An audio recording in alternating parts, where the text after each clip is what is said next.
Daily మనకి అమ్మమ్మ మన ఫేవరెట్ ఫుడ్ చేసి పెడుతుంది కదా, అమ్మ ఫేవరెట్ ఫుడ్ చేస్తుంది కదా. మన ఈరోజు అమ్మ కిచెన్లోకి వెళ్ళి అమ్మమ్మ ఫేవరెట్ ఫుడ్ చేస్తుంది. అమ్మమ్మకి చెప్పు, సర్ప్రైజ్ ఉంది అమ్మమ్మ నీకు. ఏం సర్ప్రైజ్ ఉంది నానా? ఏం స్పెషల్ ఉంది? ఏం కుక్ చేస్తుంది అమ్మ అమ్మమ్మ కోసం? మమ్మీ ఇంకా నువ్వు ఏంచాక రిలాక్స్ అయిపోయి ఇద్దరు పిల్లలతో ఫుల్గా ఆడుకో మమ్మీ. ఇంకా నా కుకింగ్ స్టార్ట్ నీ కిచెన్లో.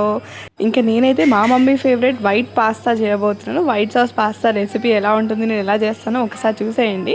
దానికోసం నేను ఒక గిన్నె తీసుకొని దాంట్లో వాటర్ యాడ్ చేశాను. వాటర్ బాయిల్ అవుతున్నప్పుడు కొంచెం సాల్టీగా గీ వేసాను. పిల్లలు కూడా తింటారని చెప్పి నేను గీ యాడ్ చేశాను. మీరు ఆయిల్ కూడా వేయొచ్చు.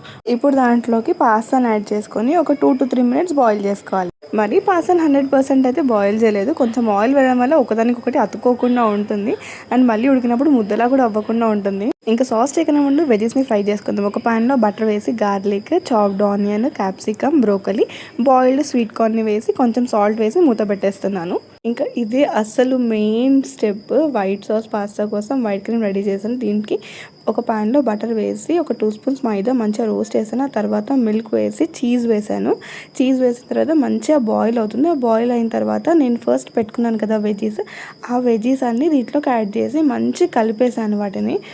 అబ్బా, వెజ్జీస్ యాడ్ చేయగానే దీన్ని చూస్తుంటే నోరు ఊరిపోతుంది కదా. నా పిల్లలకి ఇది చాలా ఇష్టం. ఇంతకుముందు నా వీడియోస్ చూస్తుంటే వ్యాలంటైన్స్ డే రోజు కూడా నేను పిల్లల కోసం ఈ వైట్ సాస్ పాస్తానే చేసి పెట్టాను. వాళ్ళకు కూడా చాలా ఇష్టం. దీంట్లోకి ఇంకా నేను ఆరిగనో యాడ్ చేస్తున్నాను.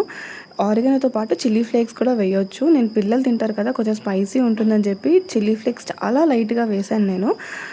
ఆరిగనో మాత్రం ఎక్కువ వేసాను. అది నార్మల్గా వామాకే కాబట్టి అది డైజెషన్కి కూడా మంచిది పిల్లలకి.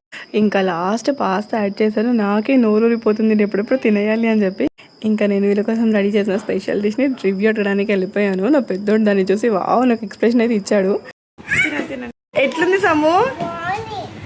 మమ్మీ టేస్ట్ చెప్పు ఎలా ఉందో.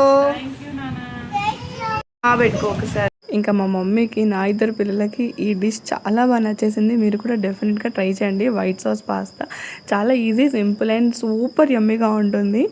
ఇంకా last but not least critic రివ్యూస్తోనే కదా ఏదైనా హిట్ ఆర్ ఫ్లాప్ తెలిసేది.